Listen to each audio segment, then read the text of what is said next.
Good afternoon, everybody. Welcome today to this webinar. My name is Natalie Bungay, and today we're going to be talking about the principles of waste management. Thank you for being here today. It's a lovely sunny day where I am up in Yorkshire, so hopefully that is the case for all of you. And as Richard mentioned in the chat section there, Merry Pestmas to everybody.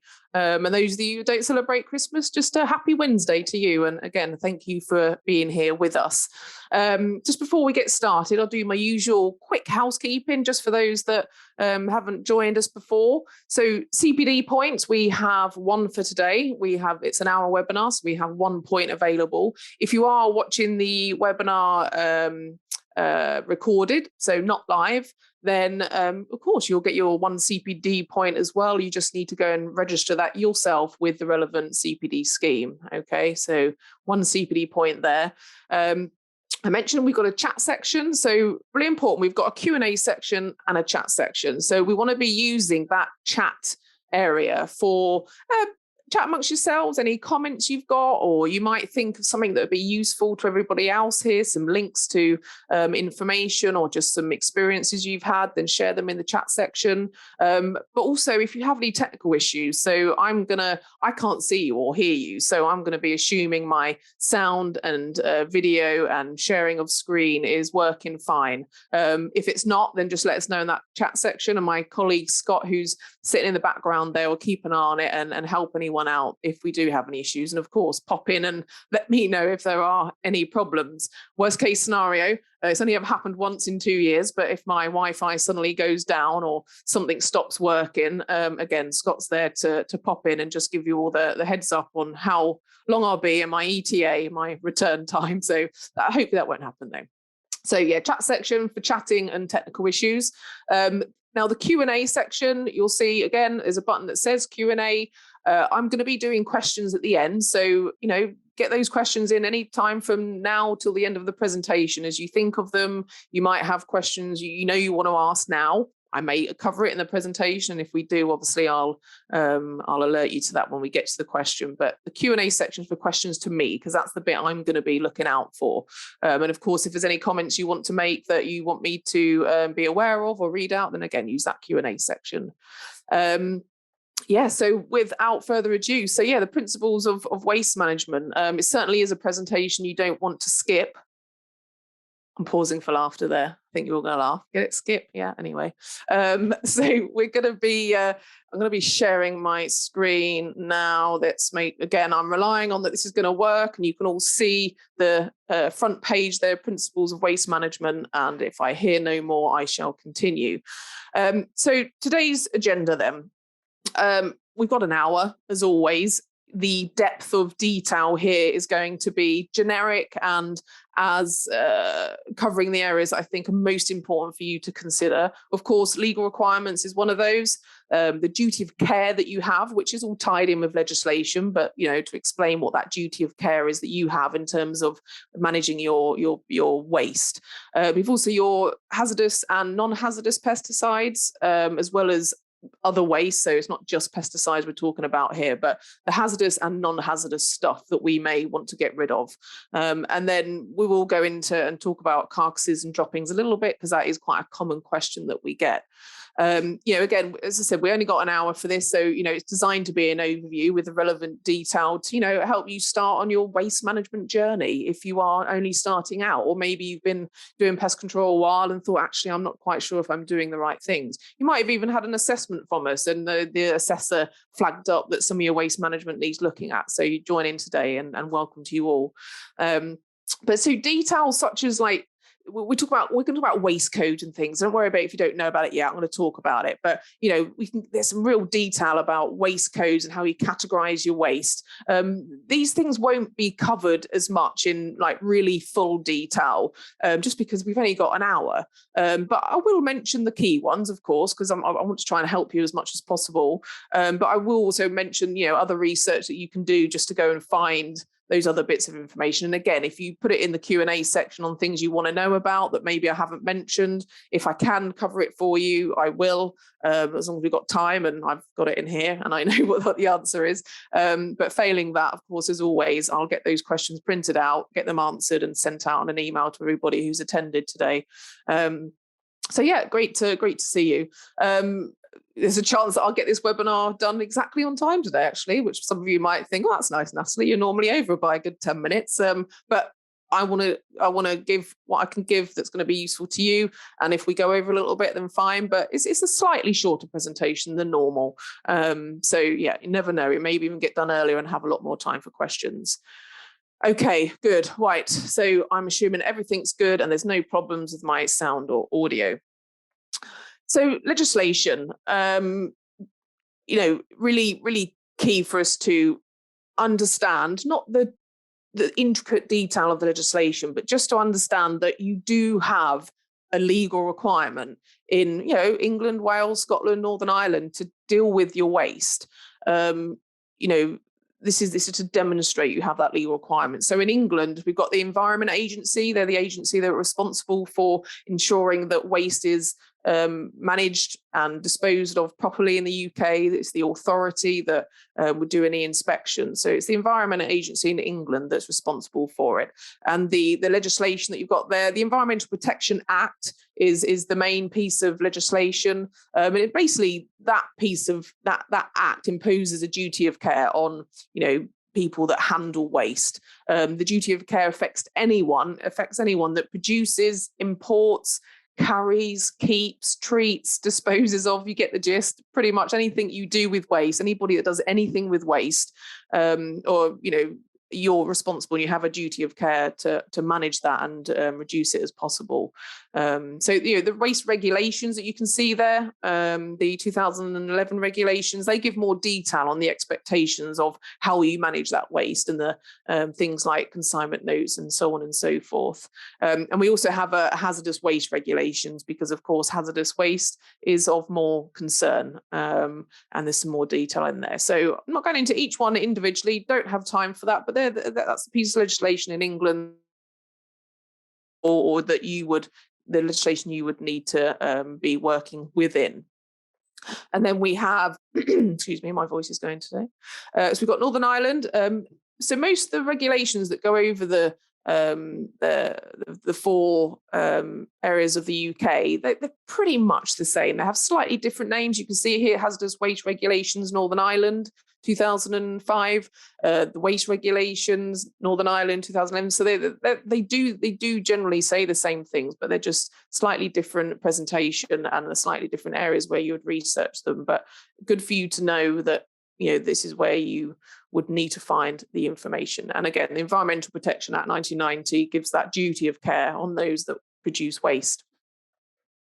In Scotland, again, similar thing here, slightly different in terms of the name. So the Environment Act 1995, and then also the Waste Management Scotland Regulations 2011. So again, as you can see, very similar, slightly different names, different areas where you'd find the information, but the principles remain the same. You have a duty of care to deal with your waste.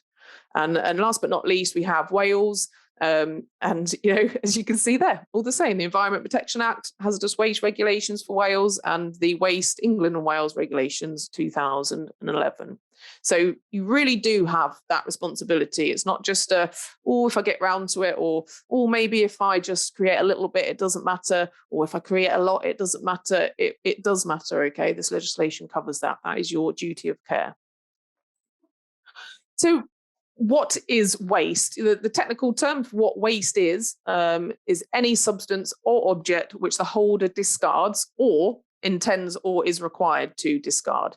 That's the technical term for it. It's important we know that waste is, it's obvious, of course. You go, well, waste is what we don't want and we want to dispose of course. But the other important bit about waste is not just what the thing is, it's the fact that waste becomes waste when you decide it's waste. If you've got, for example, some, rodenticide that you're using on a site and, you're doing your job, you're getting rid of the rodents, you come to the end of the work and you take them rodenticides away, you think, actually, that's intact, that block there, I want to use it, I'm going to reuse it, it's not waste.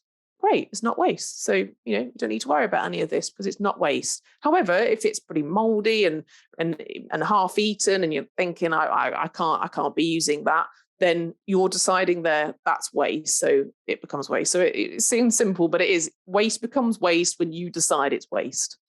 Waste, waste, waste. I say that word a lot today, aren't I? So yeah, anything you intend to discard, and then anything that you decide at a certain time, this is something I need to dispose of. So the sort of waste that you may create, of course, it's just a list here to get us thinking about. It's not just the simple stuff, the packaging and the boxes and things like that. It's also, of course, pesticides, aerosols, UV tubes, carcasses and droppings. We're going to talk about that a bit later on. I say a slightly bit more detail. There may be some questions that come out of this, and again, please do ask. But tools and equipment as well. If you have got an old caulking gun, or some old screwdrivers that are a bit blunt and you kind of need to get rid of them, this is all business waste. Because this is the other thing about legislation, is that as a business, you have that duty of care that we mentioned before to manage your business waste. You can't use your, if you work from home and you've got an office at home, you can't use your domestic or residential stream of waste outside to put your, I've got a dead screwdriver, I'm going to put it in there, or, this caulking gun's broken, I'm going to put it in there, or, this empty bottle needs disposal, I'm going to put it in there. You can't, it's not just about whether it's hazardous or not. It's about, you can't use a local authority provided or subsidized stream of waste management that's provided by, through taxes and etc. You can't use that as your means to get rid of your business waste. You have to have a separate stream of waste. Okay, so all these things that you may create during the course of your work need to be disposed of by you. Okay, all sorts of things there, even paperwork. If you've got archives of paperwork that you get to a point and think, right, I'm ready to dispose of that now. Even that's business waste. Okay, so you need to certainly consider that. All of these things could become waste at some point. So the duty of care, the key thing really, and the one thing you should always remember, and that should be in your mind all the time, and even written down in a waste policy. Maybe you've got an environmental policy at the back of your business. We have health and safety policies, don't we? But sometimes we have environmental policies, or maybe even a separate waste policy, or a waste policy that's within your environment policy. It's up to you. But this principle of having a hierarchy to manage your waste is so important. And of course, the first thing is prevention. So, I know a lot of manufacturers, around the world, not just our industry, but they're trying to use less material in design and manufacture. So they're trying to do their bit. But also for yourselves, keeping products for longer. If you've got tools and things like that, you want to maintain them. You want to keep them in good order. You sprayers, you want to change the washers and make sure they're clean, so you don't need to dispose of it at any point. Reuse things.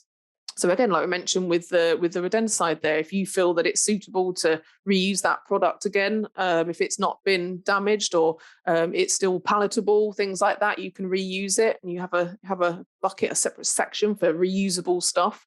And also using less hazardous matter as well. That's a good prevention. We have this hazardous waste and we have non-hazardous waste. So if you can make sure your business model is all designed around using less hazardous stuff, then you're going to have less things to worry about when you're needing to dispose of the waste that you might create. So prevention is really key, and there's many ways to do that, but have that in your mind all the time. The things I'm doing, am I creating unnecessary waste here? Okay. And then reusing, so checking, cleaning, repairing, refurbishing, whole items or spare parts. Again, that I mentioned reuse there with the rodenticide. It's a similar thing. If you've got empty tubs or containers that are obviously not contaminated with any pesticide, that it's clean, and if they did used to be a pesticide container, you take the labels off and make sure that's not on there. You'll be able to reuse that container possibly, couldn't you, for general storage of things or carrying things around. You can reuse these things, but just have a think about that. So recycling, it's not as a thing we do as often. because generally it's turning waste into a new substance, or turning something that was going to be waste that you need to dispose of, turn it into a new thing or a new product. And includes, things like, for example, if you have a rodent carcasses and it's, it's been caught by traps and it's not, poisoned or anything like that, you may know somebody who has an animal or a pet of some description, or I think some birds of prey or reptiles and things that actually they could use them for feeding them. That can be done. I know we had a member that done a lot of fox control and actually donated those dead foxes to a university for, I think it was a veterinary university, and they donated them for obviously the training that they would do with those students. So you can recycle, but it's a harder thing to do, as in the job that we do, because we don't have the tools we need to recycle things. But if you can recycle, upcycle, that's a good thing to do. Again, recovery is another thing that it doesn't really apply to us much. It's more, recovery is more about incineration, that has to be with energy recovery. So if you were to incinerate something and create an energy out of it that you were going to reuse. So, recovery is not so much of a concern, but it's in the hierarchy. So that we have with the environment agencies around the UK. So I've left it in there just so it's a true hierarchy, but recovery doesn't overly apply to us. And then, of course, we've got our last thing. So after all these things, you're trying to prevent yourself from creating that waste. You're thinking, can I reuse this for something else? Can I recycle it? And if all of these things, you kind of get to the point where you're like, this is a product that I've been using. I can't reuse it. I can't recycle it. I couldn't prevent it, unfortunately. So now it becomes a stored waste that you now need to dispose of. Okay, so that's a really important hierarchy. I can't stipulate enough. If you can do that first bit, that prevent the waste, it will solve a lot of your I say problems. I don't want to say problems, but solve a lot of your the work you have to do in terms of storing and transporting and disposing of waste that maybe could have been prevented. Okay, really good thing to keep in your mind. So just a little bit more about duty of care for businesses. I'll go through the different nations again, and then there is a generic one, but you'll see actually, I wanted to address the different nations to demonstrate to you that we are thinking of, Northern Ireland, Wales, Scotland and England all in one. I'm not just focusing on England, but generally it's pretty much the same. So waste carriers license, you need to have a waste carriers license for each nation that you're in. Now with Scotland, it's the SEPA. So if you produce, import, carry or keep or treat or dispose of waste, of course, like I've mentioned, you have legal responsibilities for that waste. So waste carriers license do have different names sometimes, depending on what area of the UK that you're in, maybe different levels and requirements. So it's really important you check with the relevant authority. Okay, SEPA is the Scottish Environmental Protection Agency. So, with them to check with those. And of course, with England, it's the Environment Agency. But there is a waste carrier's license that's needed there. You must register as a waste carrier if you want to dispose of either your own waste or others' waste. So I think, a lot of you there are going to deal with different things. You're going to have different types of waste, and maybe you're going to, create it in different ways. So it may just always be your waste. It may not be something that's ever owned by anyone else. You buy your products, you buy your traps and you're using your traps. And after a fair bit of time, it gets a bit old or, broken, and you think, right, I need to get rid of it. That's always yours. You still need a waste carrier's license because that still becomes waste at some point, and it'll be in your van and you'll be carrying it around. So that's mostly what we deal with. But sometimes you might deal with waste from others. So if you're removing pigeon droppings from a site, for example, I know when I used to do it, I think we used to, contract a company that had a skip there. A lot of the time the customer would contract that skip company. So we wouldn't even deal with the waste. We were just there as a labourer, I guess, almost in taking those droppings out and delivering it into that skip for a waste contractor to come and collect that. But sometimes, if you take that waste away, if you're bagging it up in obviously, safe bags and it's not going to rip and cause any other health issues there, you may be putting that in your van and transporting it and disposing of it, yourself at a registered site that can take that from you. So of course you're carrying other people's waste there as well. So depending on what you're doing, there might be different levels of registration, higher tier and upper tier and special tiers, and there's different names for them, but just make sure you check with your relevant authority on what it is that you need.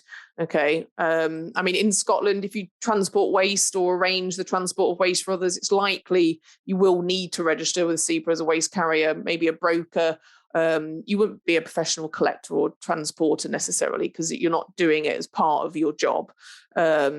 So registration is required even if you're carrying waste that is not your main business. So don't just think of waste carrier's license as waste isn't my business. I'm not providing a waste service. I'm just doing some work that happens to be creating some waste. It doesn't matter. If you have some building work done at your home and you have, a load of, the external walls knocked down or some garden walls knocked down, and that company takes that rubble waste away, they've got a responsibility to dispose of that properly, because they're taking waste from your site. So we've all got, in your business, you've got a responsibility to look at your waste. Okay. So waste carriers with SEPA follow the hierarchy. Of course, that's a duty of care. You've got that duty of care to, do that. Okay. And in England, it's the Environment Agency here. Waste carriers license with those is upper tier and lower tier for those. Lower tier is chargeable. Lower tier is not chargeable. Upper tier is usually chargeable. The costs change. Don't ask me about costs. I'm sure I get it wrong and get told off. So, but have a check with the Environment Agency, and of course follow the hierarchy. It's a common theme. Follow the hierarchy. Northern Ireland and Wales again, so same in terms of follow that hierarchy, but with Northern Ireland you register with the DAERA. I'm going to try and remember, so the Department of Agricultural, Environmental, Rural Affairs. I think I got that right. So yeah, that's who you need to go and the areas you need to research, look into the waste, look at what you need in terms of waste carriers. And in Wales it's the Natural Resources Wales. Okay, natural Resources Wales. Getting my words all mixed up today, aren't I? Okay, so, and again, follow hierarchy, a very common theme, isn't it? So moving on to the general duty cares for all nations. Again, I've mentioned a couple of times there, I won't do it again, hierarchy and waste carriers. But so transporting and storing things safely. So if you intend to store, let's just talk about hazardous waste for a moment. So hazardous waste, rodenticides is a key thing, or pesticides. I'm going to talk about some of the categories in a moment. Even if you're storing them for a short period of time, there's certain things that you must do. So you must ensure that it is stored safely and securely to prevent pollution. So, if you've got a bin or a bucket with some, rodenticide there with it labeled as waste, you've got to have it labeled. So if you've got a separate store, or even in your vehicle, if you've got a bucket or a bin dedicated to pesticide waste, rodenticide waste, you've got to have that labeled, so clearly state what it is, and obviously that needs to be secure so that it's not going to get waterlogged and then leak out and possibly get into watercourses. You've got to prevent that pollution.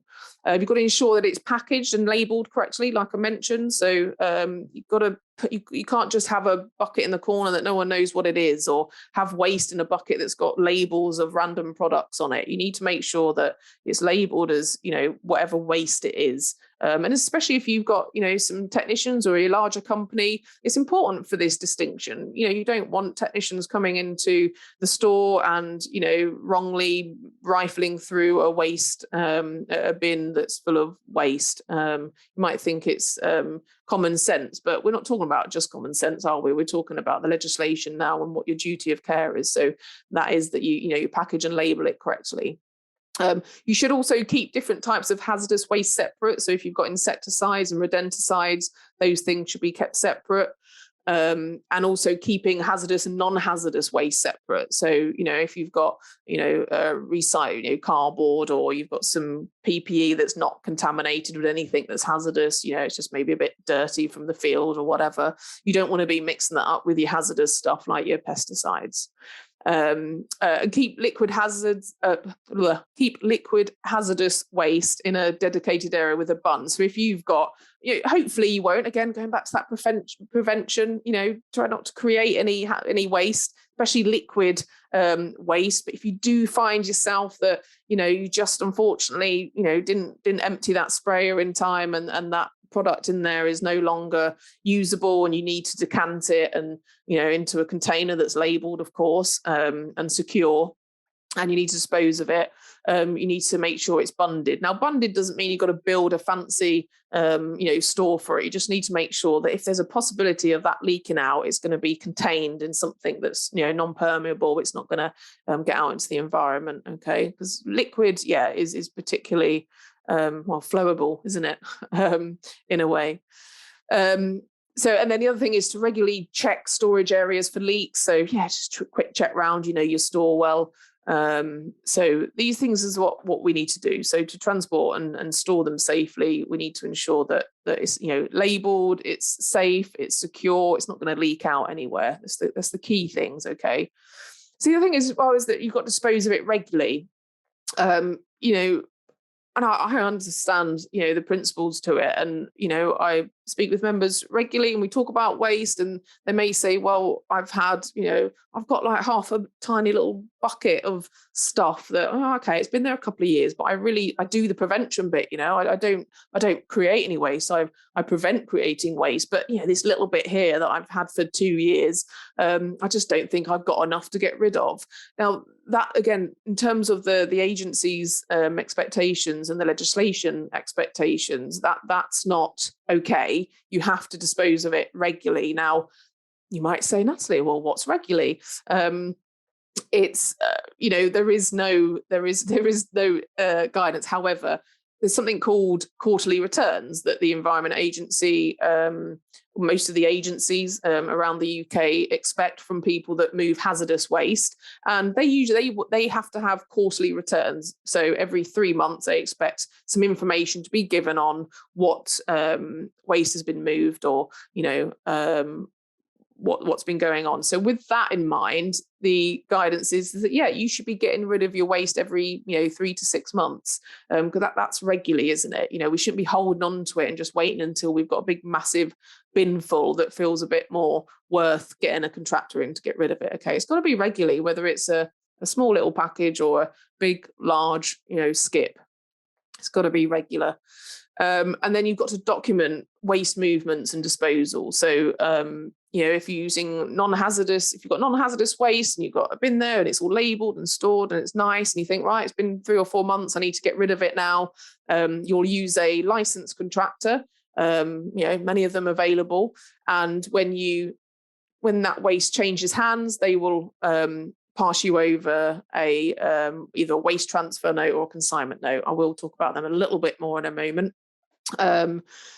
Actually, the duty of care and the legal responsibility in terms of a waste transfer note or a consignment note does lie with you, the waste producer. Now, 9 times out of 10, if not, I don't think I've ever known a time where a waste contractor has asked me to fill out a waste transfer note or consignment note, because they normally do it for you. That's almost part of the service that they'll do for you. But actually, legally, the responsibility does lie with you to make sure that paperwork does exchange hands, and that it's filled out properly, okay, because it's your waste that you're exchanging. And you've got to keep those documents. So for non-hazardous waste, you have to keep it for 2 years, the paperwork, and for hazardous waste, 3 years. Keep it in your archives, make sure, and again, if you get to a point where you think, oh, I've got a load of archives here of waste management that I've done years and years ago, and you want to get rid of it, remember that's business waste. So you need to get rid of it in line with, your duty of care to manage your own business waste. Okay. See a few questions popping up already. So that's good. Okay. So on to waste codes. I did mention at the beginning, So waste codes, we usually call them the European waste codes. Don't worry about Brexit and things. We're still following those codes. And there's a guidance document called Technical Guidance WM3.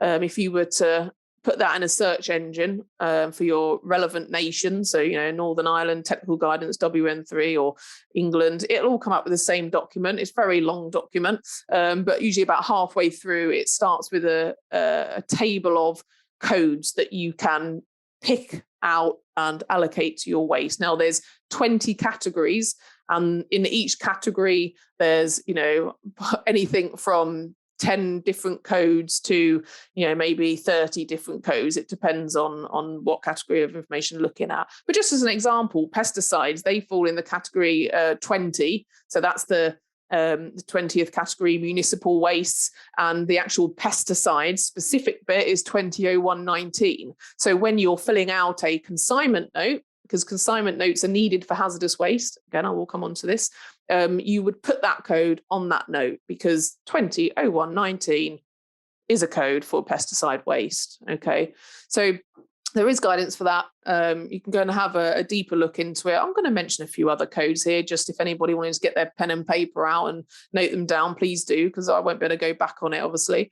I'll be shouting them out as well. I haven't got them on my slides, just because it was a sort of last minute sort of thing that I added there, because I thought it'd be useful. And I did have someone get in touch with me and ask me to talk a bit more about codes if I can. But yes, I have a limited amount of time, so it's just a little bit on it. Okay, so technical guidance, WM3, that's all the list of waste codes out there. When you're getting rid of waste, you need to make sure the right waste code is on your waste transfer note or consignment note. So the different types of waste then. So we've got, I mentioned at the beginning, but packaging empty containers that are not contaminated. So for example, if you have a container that's got some, say residue on the inside of the bucket, you think, oh God, I really want to use this bucket. I could use it for, storing things or transporting or whatever. And you thought, oh, I'll get some, I'll get a cloth and, damp it and wipe it out and give it a good clean out. That cloth is now going to be the hazardous waste. The container, as long as it is cleaned out properly, is non-hazardous, but that cloth is now hazardous. So that needs to be put in the right area. It would no longer, that cloth that was maybe non-hazardous before is now hazardous. So it's a different category. So PPE, again, that's free from contamination. If you are doing let's say a fogging treatment, or maybe you're doing a particularly nasty pigeon dropping clearance, you make your own decision. Like I mentioned at the beginning, you decide when something becomes waste, but you also need to decide what type of waste it is, and you say to yourself, is this hazardous or is this non-hazardous? And if you feel, you've been working in an environment where maybe it's got contaminated with pesticides, and of course that's going to be then going into the category of hazardous. Okay, so all these things, clean bait boxes, we get that a lot, don't we? Where, you've got some bait boxes, maybe you're closing a site down, you're taking the bait boxes away, and hopefully, you'll only have traps in there or non-toxic monitoring stuff, or maybe you've had a one-off job where you've been doing some rodent treatments and you've had some rodenticide in there. You've decided to do one thing with that rodenticide, and then the clean bait box that you've got there, if it is clean, then that could be non-hazardous. But of course, if it's using paste baits or things like that, where it's contaminated and you feel that you can't clean it out, then that would then go into the hazardous category. I said I'd shout out some codes, so if anybody's interested, with PPE, if it is 150202, and that's for contaminated PPE. So if you have, again, like I said, some overalls that you've been doing some fogging work or smoke generator work, and it's contaminated, then you would need to categorize that as hazardous, which is 150202. And for clean PPE that's not contaminated, it's 150203. So again, just to give you a bit of guidance there in terms of what these codes mean. They all mean something. They're all associated with a certain type of waste that you can find in that technical guidance WM3. Okay, so that's generally the non-hazardous stuff. There's more to it. That's not conclusive list of non-hazardous things that you might come across, but and like mentioned paperwork earlier, that's it as well. But it's just some key examples of what non-hazardous waste might be. And of course, hazardous. So these are the really, I say, the only three. Again, if someone wants to put something in the Q&A bit, say, oh, Natalie, I've just thought of another hazardous category of waste that we use, then please do. But pesticides, UV tubes and aerosols are the main ones. I mentioned on the previous slide that pesticides generally, not insecticides with rodenticides are one, so pesticides are 200119. Now, the key thing with hazardous waste, if you do go off and have a look at that technical guidance WM3 on waste codes, you'll notice that I've got the list of the numbers down the side, and on some of them there'll be an asterisk, and then some of them there won't be. Now, if there is an asterisk next to a number, that means it is an absolute hazardous product. Like, no matter what you do or what you say, if you have to get rid of that product as a waste, you've got to dispose of it, it has to be marked as hazardous. It is non-negotiable, if you like. It's an absolute entry in terms of it being hazardous. So, and pesticides is one of those. UV tubes, they're a similar code. They're 200121. They're in the category of 20 municipal wastes alongside pesticides. And then aerosols are in 16, category 16, 160504. So that's what we do. So again, these consignment notes and waste transfer notes, you're going to be putting these codes on there. Okay, good. I think that's quite clear enough. Okay, carcasses and drop-ins. I'm rubbing my eyes because this is always one that's it's a tricky. Rodent carcasses, it's more actually tricky to find a contractor that will get rid of them for you. Some of you may, again, put some comments in the Q&A bit if you want me to read out some ideas you've got with dealing with them. That would be great. But if you can find a contractor that's like, yep, no worries, if you've got a bunch of them, I'll come and collect them. And of course, as long as it's affordable for you. Oh, sorry, I just went on to the next slide. I'm going to talk about notes in a minute, as you can see. It's on my hand waving, you see. I get excited and then I bang the keys. So yeah, it can be tricky, but try and find a contractor to help you out with it. But the other option is that you can contact a local, pet crematorium. Incineration is an absolute thing. Farmers, the agricultural sector uses, places like that. They incinerate their livestock, their dead livestock, if need be. So yeah, if you contact, for example, Pet Crematorium, and I've spoken to some members that have been successful with that and they use it. Some it's a case of that particular site says, yeah, we've got an incinerator, no problem, it's licensed, has to be licensed. Just let us know when you're coming and how many you've got, and you can pop along and we'll do the thing. You can drop them off and we'll incinerate them for you. Remember, you need to get records for that. So if you can't, when we talk about incineration, you can't just build a bonfire in your garden and put the rats, rodent carcasses on there, or, oh, it's incineration, isn't it? Incinerators are licensed pieces of equipment that are regulated, and they have certain, things to make them less hazardous to the environment. I don't know the technical aspect behind it, but you can't just build a bonfire in your garden. So please don't do that. And Natalie said I can incinerate them. It's incinerating them, isn't it? I've got evidence now that I've said don't do that. So take them to a site that's got a licensed incinerator, but you must get records of that. We talked about waste transfer notes. You must, it's your responsibility. If you're giving 20 rodent carcasses or bird carcasses or whatever over to someone to incinerate them for you, you want evidence that you've done that. What if those carcasses end up somewhere they shouldn't be? Yes, okay, tracking it back to you possibly could happen. Whereas if you've got that waste transfer note to say, well, that wasn't me, I gave it to this person, look, I've got the evidence here, then they'd be the ones that are, told off for doing that bad disposal. So get those records. So domestic site thing now, we've looked and looked, we've spoken to the different agencies about what we can do with carcasses. If you go out there and research it, you won't find much. It's this tricky thing. However, we have been told, and we've got this on our website, there's guidance on there, that if you're working on a domestic site, you could technically and legally use the customer's bin. However, caution, massive caution here. if your customer may not be too happy with that. In my whole years as doing pest management, I think 12 in the field, I'd never once left any dead carcasses with my customer to dispose of or put it in their bin. I didn't do that once. But also, you've got to think about if you are using things like rodenticides, okay, in terms of waste legislation, it might not talk about rodents that have eaten rodenticide specifically, and there's a code for it.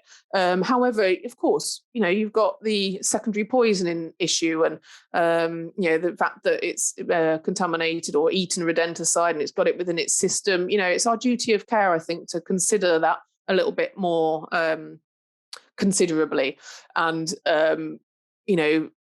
maybe not use the customer's bin on a domestic site. If you're on a commercial site, you absolutely can't. The waste regulations are designed for commercial interaction rather than domestic sites. That's another complicated thing I'm not going to go into, but the legislation is all designed around the commercial handling of waste rather than the domestic. And because we go to domestic sites, technically that waste that we create there is kind of not really included anywhere. It's a bit vague. But our recommendation would be that take those dead carcasses away. Maybe get a freezer if you've got the ability to do that. Maybe don't use the one in your house where you keep your Christmas turkey or whatever. But get a separate freezer. Make sure the electricity is stable, because again, you don't want a freezer that you've got 100 dead carcasses in to suddenly break down, because you've cheaped out on a cheap third-hand one or something, because that would be a particularly bad smell, I think, wouldn't it? And a bit of a wake-up call and something disgusting to have to deal with. Rather than it is an option, but only again if it's in small quantities. If you were to use, if a customer said, "Oh, what are you doing with them? Just put them in my bin. It's fine. You've only caught them on some traps, and there's only 2 of them. Bag them up and put them in my bin." Legally, you can do that. But only if it's a couple, if you've got a handful of them, or a dozen of them, half a dozen of them, then it's just best to take it away yourself. Okay.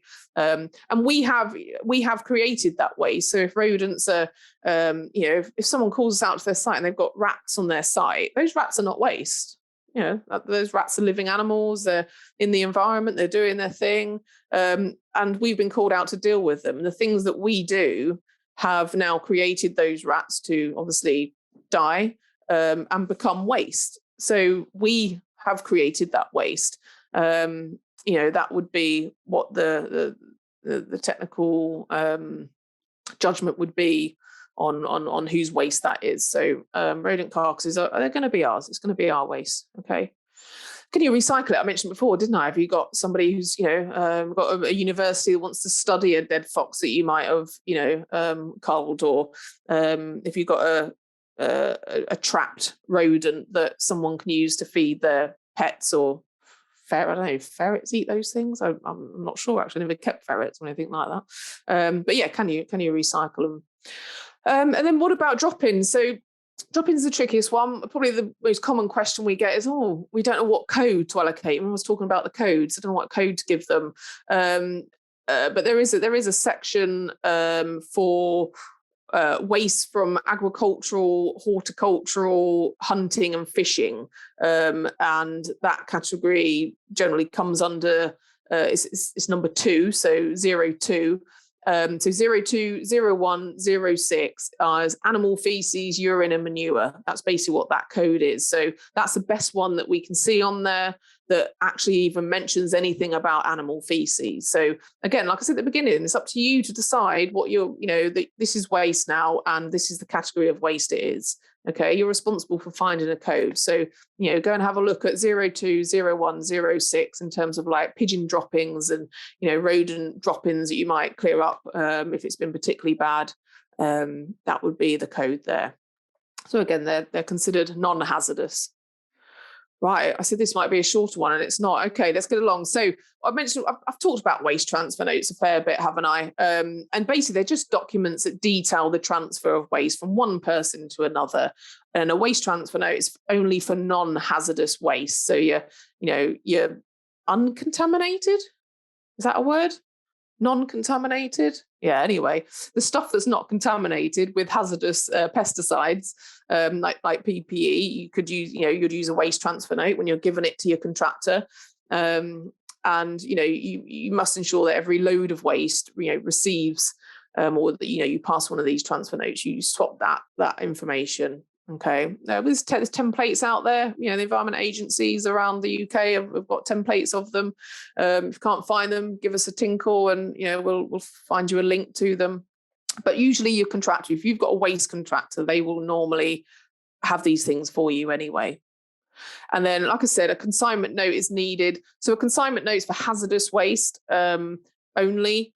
You can include other things on there, but if you're moving like pesticides or UV tubes or aerosols, there has to be a consignment note for that movement. Now, there's some examples of what type of movement you'd need it for, but movements from one premises to another within the same business. So if you are on a site and you have you think, oh, okay, you're on a commercial site, remember? Domestic sites are not in with this. If you're on a commercial site and you're clearing out your bait boxes and you've got, half a bag of, dirty, moldy rodenticide, shouldn't be dirty and moldy, but hey, let's just go with it.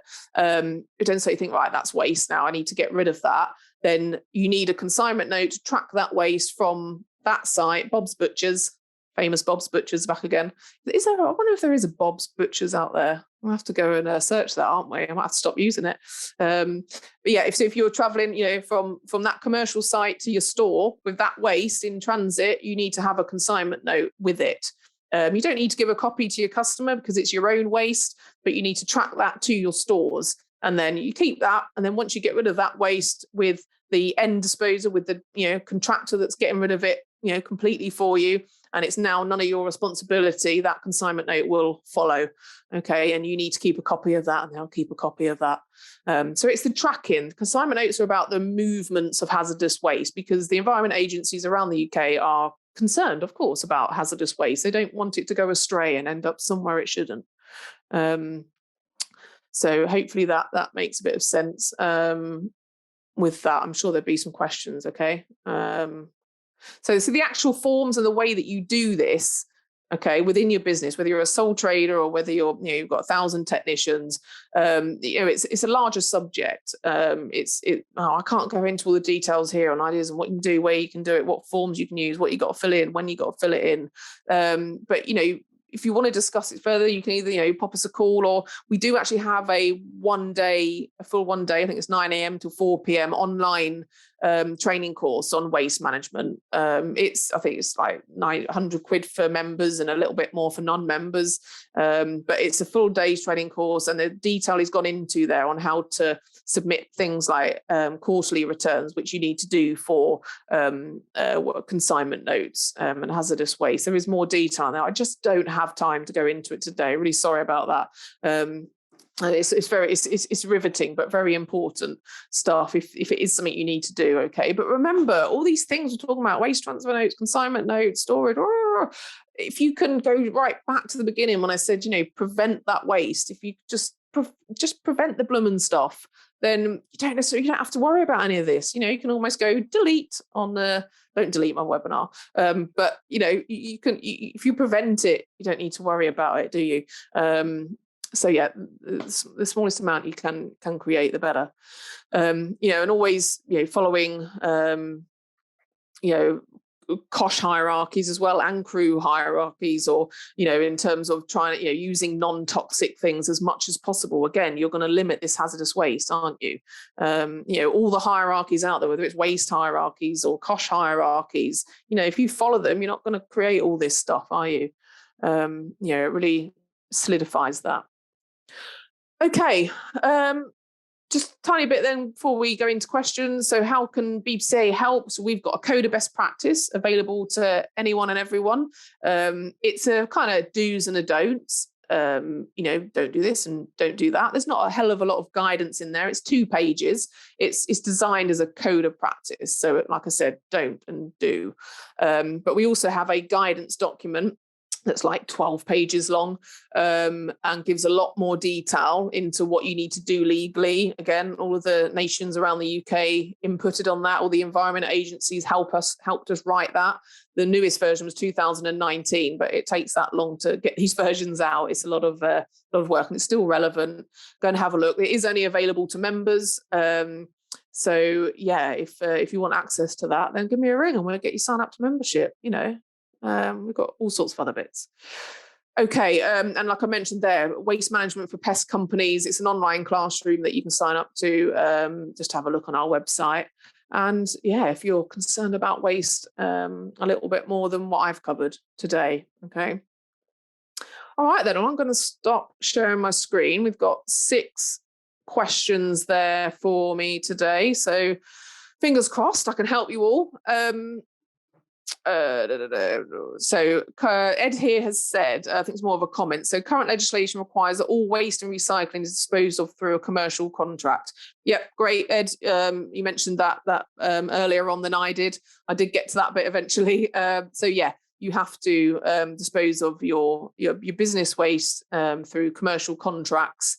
I've actually got a very, very close friend that manages that side of things and deals with that things like prosecutions and so on and so forth for businesses that don't deal with their waste correctly. And yeah, you have to have a contract in place or have access to a contract for people for someone to dispose of your waste, especially as a business. You can't use your waste that's outside your house. Okay.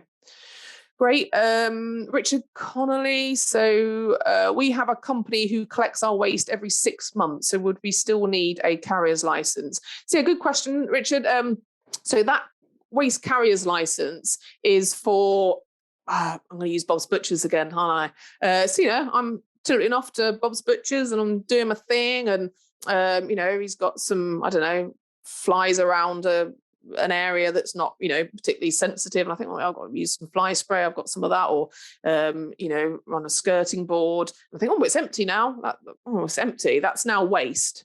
And I'm at Bob's Butchers, but I need to take that aerosol can back to my store to store it ready for collection. So that's carrying waste. That from your commercial sites to your storage facility is the carrying of waste. So you need a waste carrier's license for that activity. Obviously, other waste examples available. That's the first thing that comes to my mind. But yeah, so you do need a waste carrier's license because you are carrying waste at some point.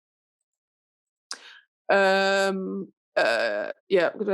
comment there, Fred. So Syed here. So rodents are any animal carcasses would be considered biohazardous waste.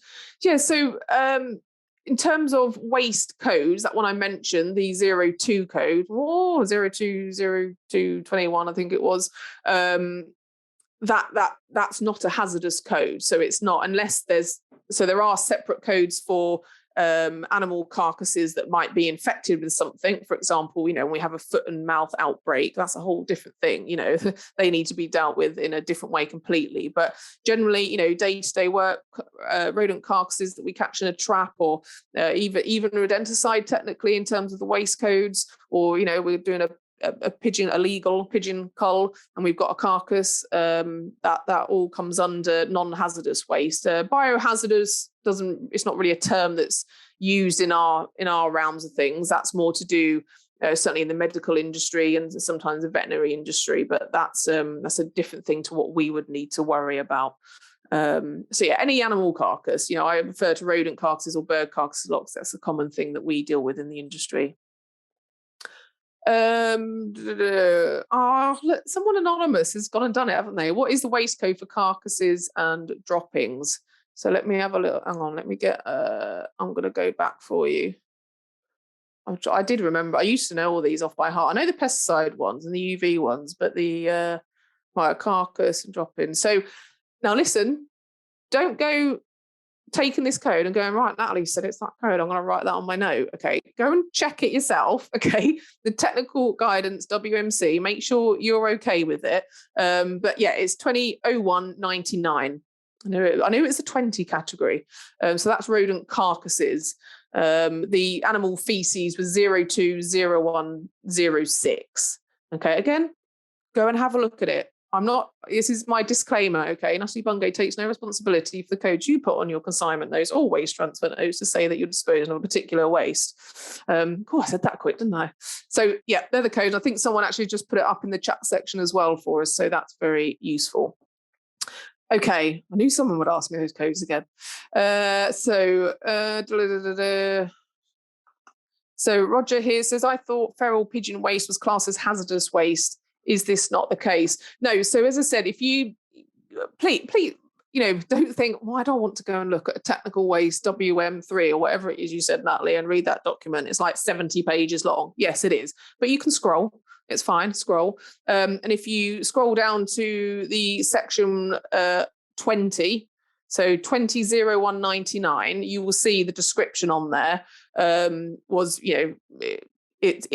it generally says it's municipal waste, because these waste codes, it's people come up with them, right? What waste do people use? Right, we need to allocate a code to that, and there's lots, and there's hundreds of the blooming things, but not every single thing that could be waste in the UK has been considered specifically and named specifically. So they do have categories of municipal waste, and if those codes don't cover it, use this code. So that 20.0199 is under municipal waste, and it's under if none of these cover it, use this one.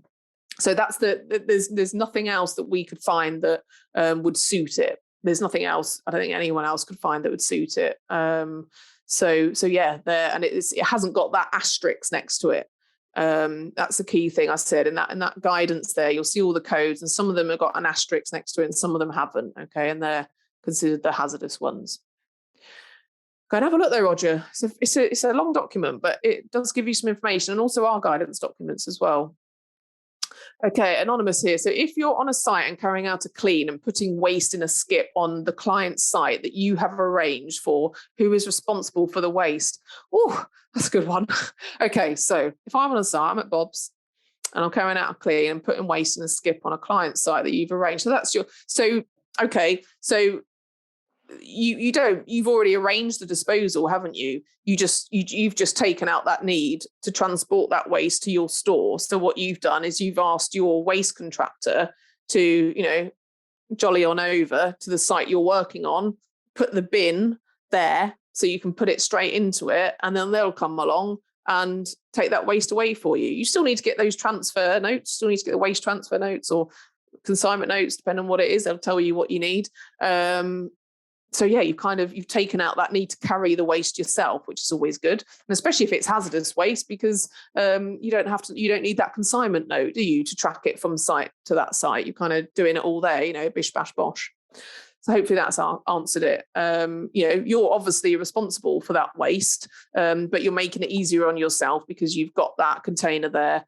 And they're coming up and picking it up from you directly. You can't just have a skip on site and put the waste in there that you've arranged and then see you later and leave it there forever. You obviously need to make sure the contractor comes and collects it and you get that paperwork. But it is an easier way to do it sometimes. Yep. I meant to mention section 34 actually, Ed, thank you. So section 34 of the Environmental Protection Act 1990, that's where it provides you all the info on what a business needs regarding waste disposal. Yeah, that's the section of legislation that my friend who deals with waste in the local authority, they do a lot of their prosecutions under that. So yeah, section 34 of the Environmental Protection Act. Thank you, Ed. You obviously get involved with waste a lot. Amazing. One more question. So anonymous, can I throw a rat in the bin or several pigeons if it has come off a commercial site? No. So if you're on Bob's Butchers, again, because I said about commercial sites and domestic sites, they're considered differently in terms of legislation. Domestic sites is a completely different stream. It's almost without our minds for the minute. So yeah, if you're on a commercial site, and you pick up some dead rats and you cull a few pigeons legally and you've got them in a bag, yeah, you can't put them in the bin, okay, in your customer's bin, because it's a commercial site. You've created that waste, so you need to deal with that waste and take it away. Oh, one more's popped in. Is an invoice classed as a waste transfer note, as many skip companies will only issue an invoice when asked for a WTN, a waste transfer note? I mean, if the invoice has all the information you need of what a waste transfer note would provide, then yes. But if it's just an invoice, then no. And I'm sure there's more to that answer with regards to your question, but I don't know all the details. If you remember, get in touch and, even send me a photograph of what it is. And I'll give you my opinion on whether it is a waste transfer note or not. But you need that waste transfer note. Just an invoice saying, great, you've given us 50 quid. Thanks for the payment. See you later. No, that's not a waste transfer.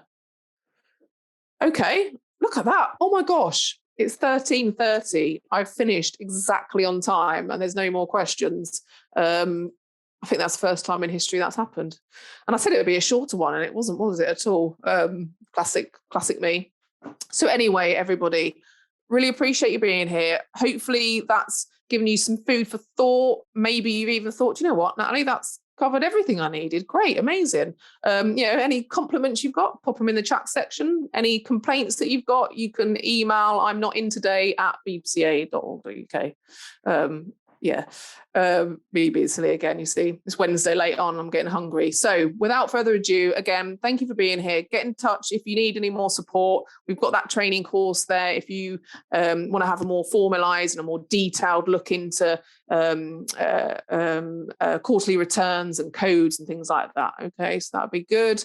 And yeah, Merry Christmas, Merry Pestmas to everybody, and those that are not, Merry Wednesday, and take care of yourself, and hopefully we'll see you in the new year. That's when the next webinar will be. So that's it for 2021. All right, take care now, everybody. Bye-bye.